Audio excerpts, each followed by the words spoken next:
We're gonna start with a really interesting interview and topic for you guys. Tara Palmieri is gonna join us. She's got a great Substack where the Red Letter, where she has written a lot about Epstein and covered it from day one.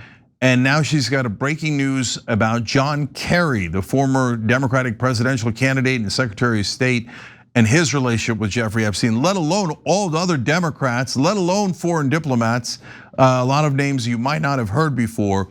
So Tara, welcome to the show. Thanks for having me, Cenk. It's always a pleasure. No problem. So tell us about John Kerry and Jeffrey Epstein's connections. Well, it's something that I learned about actually in 2019 through Virginia Giuffre. She is one of the most prominent survivors of Jeffrey Epstein. As you may know, she has accused Prince Andrew of sexual abuse, Senator George Mitchell, Governor Bill Richardson, Ehud Barak, the former prime minister of Israel, a whole number of men. The list is shocking, frankly. And she told me that while she was basically enslaved by Jeffrey Epstein, she was a minor and she was in his sex trafficking operation, that she met John Kerry. And I found that to be very shocking at the time, because it would have been 2 years before he ran for president in 2004. And it was just, from what she had told me, you could not be around Jeffrey Epstein and not know what he was up to. I mean, she said even a pizza delivery guy, if he went into the house, would see pictures of naked girls, young girls all over the place, unmarried man. There was obviously something wrong in this scenario. So, I kept digging into it and trying to figure out, what is this Kerry connection? Because obviously we've seen pictures with Bill Clinton, we know about the Trump connections, but John Kerry had a really, really critical role in our national security apparatuses as Secretary of State. And he did run for president, and he was a part of the National Security Council under Biden. So he has had a lot of influence in our government over 3 decades. And what I found was Epstein over the years really tried to groom leaders at the top of our State Department and national security apparatuses. And I think we know what he was trying to do in terms of influence, right? I do want to get back to Kerry and his place in Epstein's world. In 2019, Kerry's spokesperson said that he did not know Jeffrey Epstein personally. Now we have a picture that shows Kerry inside the home of Jeffrey Epstein with his 2 housekeepers. We also have sworn testimony from Jeffrey Epstein's former chef, who said that when he cooked for Epstein on the plane, the Lolita Express, he recalled seeing John Kerry. This was taken in 2006. So this wasn't like taken 20 years later and maybe fuzzy. This is a sworn testimony 302. We have survivors saying that Epstein would talk about how he was friends with Kerry. There's obviously, some donations, nothing major. So we have to come to wonder, like, what was Kerry getting from this, right? But then when you keep digging into the files, you see that Epstein was really tracking Kerry closely when he was Secretary of State in the Iran deal. And when he was Secretary of State, a number of people asked for access to Kerry through Epstein, and Kerry offered access, and Epstein offered access to Kerry to people as like Steve Bannon, as late as 2018 when he was Trump's advisor, to that disgraced Norwegian diplomat, Terry Rod Larson. We can talk about him too. Sadly, his son killed himself yesterday as he's in the middle of an investigation in Norway for corruption tied to Jeffrey Epstein. He was one of the main architects of the Oslo Accords, which we can get into if you'd like to as well. And that disgraced Emirati shipping tycoon, the Sultan Ahmed bin Suleiman, he asked to see Kerry through Epstein. And there is just this web where you see Epstein's world colliding with Kerry, and you also see him actively trying to court Bill Burns. And Bill Burns was Kerry's deputy secretary of state. And as you know, State Department and CIA are very closely intertwined. A lot of diplomats, they run sources and assets for the CIA out of the embassies. And Bill Burns went on to be the CIA director under Joe Biden. He had 3 decades of service. And Epstein is connecting him to Peter Thiel. Epstein is talking about having a dinner at his house with Bill Burns, Ehud Barak, this Norwegian diplomat, Terry Rod Larson, who was getting him visas for Russian girls and borrowing money for him. And yeah, it's just, I mean, there are other, and there are other people at the table. So as you can see, he was cultivating all of these relationships with the top of our national security apparatus, and he took this long bet on Kerry. He really had these like wild schemes in which Kerry would come back into national prominence as late as 2016. That like Hillary would get indicted, and that Kerry would drop into the race late because he had money and had won more states than Biden. Yeah, so I want to talk about that too, because that's such a interesting fact that's uncovered here. Okay, so I care most about why Epstein is targeting our leaders. I think the answer is super obvious, unless you work in mainstream media and you've never heard of journalism. But we'll come back to that in a second, and we'll come back to the powerful people in a second. But first on John Kerry, just to be clear, there's nothing connecting him to the sex yet, but he is connected to being at Epstein's house, knowing Epstein in ways that we did not know before. Is that right? Yeah, I would say so. I mean, we certainly did not have that sworn testimony before the files came out. All we had was the word of John Kerry, and we didn't have these emails where Epstein is offering access to John Kerry. And in the text messages with Steve Bannon, he's like, "Oh, Kerry's going to be in town next weekend. Do you want to meet him?" Then he says, "Oh, he won't be in town, but I can introduce you to Bill Burns instead."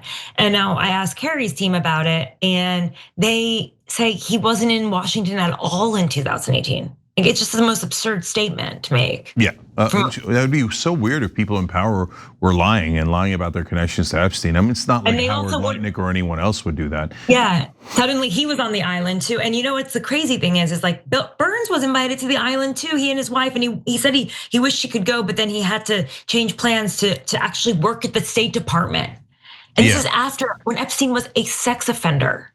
So he's asking for career connections. Yeah, so I have a different theory on what might have motivated John Kerry. So obviously, if he was involved in the sex, then he owes Epstein, and so Epstein can set up these connections and meetings with John Kerry and his deputy if Kerry owes Epstein, right? But that's not the only potential theory, and we don't know that yet. We don't have the information connecting him to the sex yet. But part of that theory goes to the overall picture. So let me go back to the powerful men. So there's two things that are amazing about it. These are some of the top people in American politics. George Mitchell was a huge figure in the Senate and in administrations afterwards in the Democratic Party. Bill Richardson was constantly talked about running for president. And by the way, at the time, I used to hear all the time, the only problem with Bill Richardson is his sex life. Like everyone knew, but nobody was allowed to report on it, right? And so that's already super strange. And then along with a number of other people that spent time around Jeffrey Epstein that were politicians. Yeah. They had the same reputations. Yeah, it's funny how the ones that hung out with Epstein, everyone halfway kind of knew that they had sexual issues, but the American people are not allowed to know it. Only the people in power know it and use it for their own purposes. I mean, Ehud Barak's former prime minister of Israel, his connections to Epstein are probably greater than any other individual that you see in the Epstein files. And our entire national press has ignored it. Like, oh, no big deal. Yeah, of course. The former prime minister of Israel being involved in this massive sex scandal where staying in his apartments on the Upper East Side with his wife. I mean, no big deal. Yeah, it's not no big deal. That's a huge deal for any world leader, which then brings me back to why they're doing this. So Tara, like what jumps out here is for any rational, normal person with common sense. You don't need to be a reporter at all. You don't need to be Sherlock Holmes. You think this guy Epstein is clearly trying to accumulate power. He's trying to get close to the most powerful people on earth. And I don't think it's a hobby. I don't think he's gonna then use it like to impress people on the bocce court or pickleball court or whatever. I know, and I always think it's funny that people pass it off that way. Oh, he just liked to play up his contacts. It's like, no. This wasn't just like sport for him. He liked to move around powerful people like chess pieces because it served him. Yeah, so the obvious conclusion appears to be, and certainly obvious enough that there should be a massive line of questioning in this direction, was he serving as state actor? Here's a guy who was involved in the Iran-Contra affair. There were no civilians involved in the Iran-Contra affair, leading you to believe that he's intelligence. Here's his deep relationship with a guy who wound up being the head of the CIA, Bill Burns. Why do American and Norwegian and UAE and all of these other countries have these deep ties to this, what's supposed to be a random private citizen in South Florida? I mean, so I guess that question, that part is so obvious that it begs the question of, why doesn't national media care about one of the most, like, I'm not saying they don't care about the story at all. I'm saying they don't seem to show any interest in the most interesting part of the story, which is, why is he accumulating this power? And how does he know every single leader in America and in the world, seemingly? I want to hit just 3 points there, because first, I do want to say that in 2008, Epstein's lawyers put in a Freedom of Information request, okay, to the CIA and to the National Security Agency, the NSA, asking for proof of affiliation to prove that Epstein was affiliated with those two agencies. Just to be clear. Wait, say that again. What does that mean, Tara? They wanted to have some sort of proof that Epstein was affiliated with the CIA and the NSA. Who wanted that proof? Who wanted that proof? Epstein's lawyers. They wanted that proof. That's so interesting, because Dershowitz says, well, when I was defending him, if I thought he was part of intelligence like Mossad, that would have been easy to get him off. First of all, is that right? Like, can Mossad agents come and rape our girls here, and then it's easy to get them off if Dershowitz is right? But second of all, well, it turns out what you're saying, and honestly I didn't know that part, is that his lawyers did try to use that he was involved maybe with the CIA to get him off. Exactly. I don't believe he only worked for one government. Like, I believe he was like almost a spy for hire, and he started helping the US government. I think he's a Whitey Bulger type. I think, he was a part of one of the largest Ponzi schemes in our country, in history. It was the $300 million financial tower scheme. It happened in the early 90s with Stephen Hoffenberg. His partner, Stephen Hoffenberg, went to jail for the rest of his life. Jeffrey Epstein did not, because he turned on him and worked with the feds. He worked with the feds again on Bear Stearns. I think Jeffrey Epstein traded on secrets. And how do you get secrets? Compromise. Yeah, so okay, our national media is a national embarrassment. Like, that's not interesting? Like, no. I do want to go into that. I agree, and I I agree that they have missed the story in so many ways. It's like they're even this, like, if you actually talk to the survivors of Jeffrey Epstein and you ask them about the men that were around them, they would understand the story. If you believed them, you would know. I mean, Virginia was the one who told me about this. She was the one who literally tipped me off to look into this close relationship. And they don't state the affiliations. They don't state the obvious glaring issues. Although I will give them credit for calling a suicide note a purported suicide note. That's the New York Times. Because obviously we can't trust anything coming out of the Justice Department when they're holding on to 2.5 million files for either to protect survivors, which I don't believe, because they didn't redact their names. They redacted the name of a sultan that Epstein was gonna hook up with Kerry, who loved torture videos. But they can't redact a survivor's name, but they're national security documents. And so why are 2.5 million files related to national security and Jeffrey Epstein? So that's a whole other story. But the media, I mean, what's kind of upsetting about this story is I've always just seen it as a political cudgel. People use it as a weapon, however it suits them.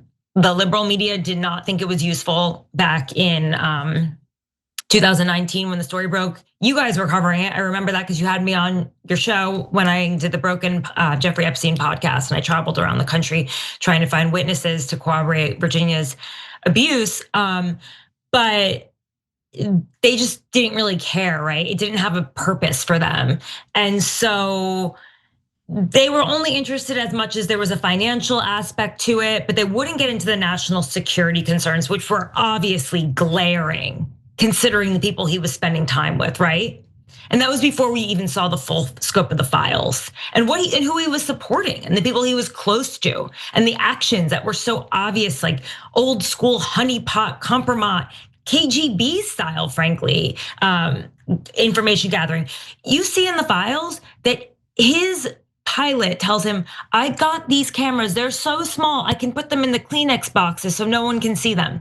And we know that they're sitting on 40 gigabytes of files. Yeah. What could 40 gigabytes be other than video, right? So and we've only seen 300 megabytes. We've seen 1% of the Epstein files. Yeah, no, you can't say, there's no question. You can't say that we can't show you the information because it was a national security issue and then tell us it's not a national security issue. You can't have it both ways. Obviously, he was involved in national security. Obviously, he was intelligence. Anyone saying otherwise is a giant liar. And why they're lying is super interesting. But look, I'll add one thing to this. I know we're running short on time. The information I know, you mentioned 2016 and John Kerry. I talked to people back then, super high in the Democratic Party, who told me that if Hillary Clinton ran into trouble, that one of the people they were considering replacing her with was John Kerry. So that's why Epstein and whoever he works for was deeply interested in John Kerry. Here's a guy who ran for president earlier. Okay, if he's the president of the United States, then whoever Epstein's working for can easily control the president of the United States if he's connected, right? If he runs again in 2016, then you have the president of the United States in your back pocket. Now here's why, yeah, there's no question there's crossover from the CIA because you can tell in the Iran-Contra affair, right? So that he's working with the CIA there. But is he exclusively working for the CIA? No. The CIA doesn't need to control the US president. The US president is already in charge. I mean, that's our government, right? So that does, no, it has to be a foreign government trying to control. And so we're not gonna avoid the 800-pound gorilla in the room. That's Israel. Obviously, this is Israel. Every single business deal he did was in favor of Israel. There's no question about that. That's all over the emails. He also gave to Israeli philanthropy. He was close with Les Wexner. I mean, that was his main funder. There is so many. Ehud Barak was a personal friend. Robert Maxwell, who was known to be a Mossad agent, gave him a. Recommended him to Hank Greenberg to work for them. It goes very far back. The problem is we don't have emails, and we don't have the files. They kind of stop before email. We don't know him in the 1991 Oslo Accords. Like, what was he doing? Yeah. When Terry Reed Larson was building this. Was he right next to him, breathing down his throat? Because they were best friends. Literally best friend. So Tara, that's the last $10 million in will. Yeah, so Epstein left 10 million for Larson in his will, the Norwegian diplomat that was running the Oslo Accords. And so Tara, that's my last question. So look, if you're Israel, the Oslo Accords were everything. So if you could frame it as those no good, dirty Palestinians turned down a perfectly wonderful offer from the Israelis when you actually handed them a terrible offer that you knew they couldn't take. And then you have everyone involved, Bill Clinton connected to Epstein, John Kerry connected to Epstein, Terry Rod Larson connected to Epstein. And they all say on Israel's behalf, Israel is right and the Palestinians are wrong. That allows them to continue the occupation. And so now we're to believe that Epstein's hundreds of connections to Israel and his supernova focus on the Oslo Accords are a coincidence. Is that what we're supposed to believe?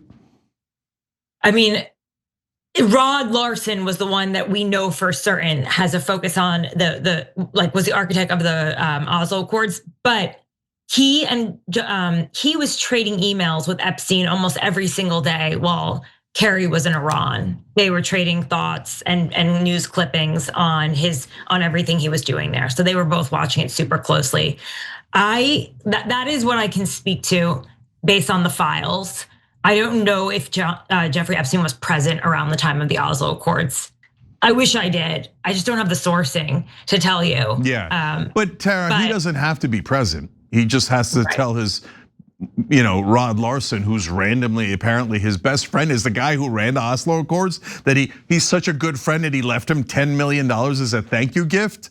Yeah, okay. Yeah, he's actually being investigated. Unlike the leaders of our country, they're not being investigated. Of course, because credit to Norway. That means they're not completely controlled by Israel, but our government is, in my opinion, obviously, completely controlled by Israel. That's why we're not allowed to investigate our leaders and their connection to the biggest pedophile ring in American history. We're not allowed to investigate it, and we're not allowed to know it, because God forbid we find out that it might be connected to our special ally that has funneled all of our money and all of our troops to that one country the size of Papua New Guinea. But the fact that they're massively connected through a potential sex scandal to all of our leaders is not relevant, our media says, and our politicians say. You gotta read Tara Palmieri's Substack. It's called The Red Letter. Unlike national media, and she was all over mainstream media before. I mean, huge history and experience there, but now doing wonderful independent reporting there. Thank you for joining us, Tara. Really appreciate it. Thank you for your support. Appreciate it. Thanks for having me. No problem. All right, guys. So by the way, last thing on this, what could John Kerry's motivation be if he wasn't involved in any of these sexual, going-ons, to say the least? Well, you also want to be close to Epstein. If Epstein is the source of power, why would he be the source of power? If he's representing Israel, there's nothing more powerful in America than that. That is why guys like Kerry, even if they weren't doing the sex, would want, like, oh, Israel, will you make me president? Will you help me maneuver in 2004 and 2016? Oh, look at that, I'm always at the top of the list. And when Israel needs a Secretary of State that'll be completely subservient and loyal to them, hey, there's John Kerry again. Hey, it's so funny how the people who are friendly to Israel always wind up at the very, very top. But our media says, don't ask any questions. You stupid Americans, they yell at us on cable news. You're all anti-Semites if you ask any questions. You should know that you're ruled, and you're not even allowed to say that you're ruled. Well, we are ruled. We're ruled by Israel first, and it is unbearable. Is Epstein connected to Israel? He most definitely is, and that is an empirical fact. We have seen the emails.